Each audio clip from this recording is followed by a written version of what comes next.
It was such a bungled mess. Whatever DPS needs to be doing, it's not there. So this mother says DPS botched the pursuit of the wrong-way driver who killed her son.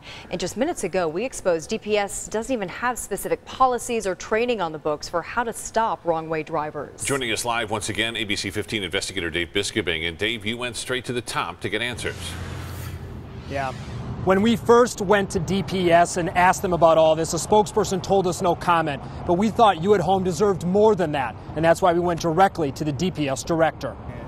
Colonel Frank Milstead says there's nothing simple or easy about stopping wrong-way drivers. Probably the most complicated and dynamic situation that a trooper will face. And he says the reason his troopers don't need specific policies or training is because, quote, other a la carte policies cover it, like using pit maneuvers and stop sticks. There is no great answer for a car coming at you going the wrong way at 85 miles an hour.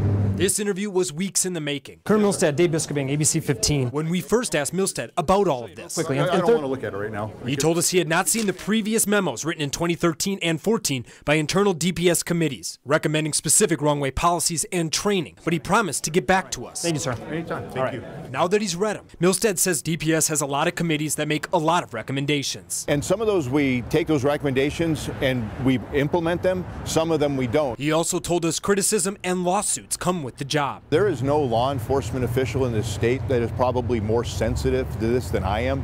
When I was the chief of police in Mesa, one of my men was killed on his way home. Milstead's talking about Brandon Mendoza's death. He took the DPS top job in 2015, and based on what he says next, it appears he didn't know that Mendoza's mother accuses DPS of bungling the 2014 pursuit and says DPS continues to put future drivers at risk. So this is a big deal, and for someone to assume that we don't care, that's just unwarranted. What if Brandon Mendoza's family doesn't think that you guys do enough?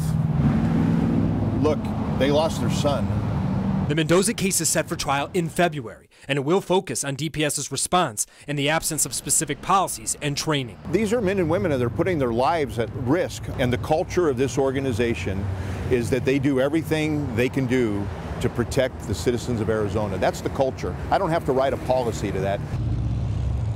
So, Dave, people have seen at home how difficult it is to stop a wrong-way driver. What can we do if we're driving down the road to protect ourselves?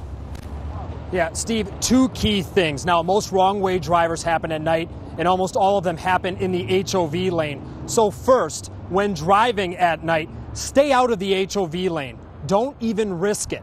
And second, it really has to do with the overhead freeway signs. When there's a wrong-way driver, every sign in a 20-mile radius lights up, and you just saw how much can happen in 20 miles. So if you see the sign, get right and then get off the freeway as fast as possible. Good advice. Thanks so much, Dave.